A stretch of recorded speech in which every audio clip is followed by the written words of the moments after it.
ఈ విధంగా ముడి వేసుకున్న తర్వాత దీన్ని ఇలానే వదిలేసుకోవచ్చు లేదా కట్ చేసుకోవచ్చు జరీ దారాన్ని. ఈ విధంగా కట్ చేసుకున్న తర్వాత బేబీ కుచ్చు అని చెప్పాను కదా, సో చాలా చిన్నగా పెడుతున్నాను అనమాట. ఈ విధంగా బేబీ కుచ్చు టైప్ లోనే పెట్టేసుకోవాలి. నార్మల్ గా ప్రతి వీడియోలోనే నేను 2 ఫింగర్స్ పెట్టి కుచ్చు అనేది అల్లేదాన్ని కదా, కానీ ఇక్కడ మనం ఇంకా చాలా దగ్గరికి వేసుకోవాలండి. ఈ డిజైన్ కి అలా వేసుకుంటేనే మంచి లుక్ అనేది వస్తుంది. ఇప్పుడు ఈ విధంగా పెట్టేసుకుంటాను కదా, ఈ 2 ఫింగర్స్ నుంచి ఇంకా కొంచెం లోపల అంటే 1 ఫింగర్ అంత లెంత్ లో పెట్టుకోవాలి. అంటే ఈ ఫింగర్ అనేది యూస్ చేయకుండా 1 ఫింగర్ అంత పెట్టేసుకోవాలి. ఈ విధంగా పెట్టేసుకొని ఇక్కడ స్టిచ్ చేసుకోవాలి మనం.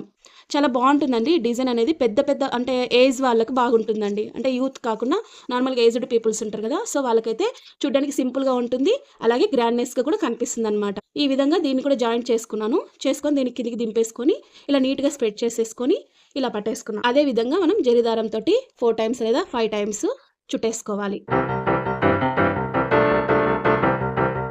చుట్టుకున్న తర్వాత దీన్ని కూడా 4 టైమ్స్ లేదా 5 టైమ్స్ అనేది ముడి అనేది వేసేసుకోవాలి. ముడి అనేది యువర్ చాయిస్ అండి.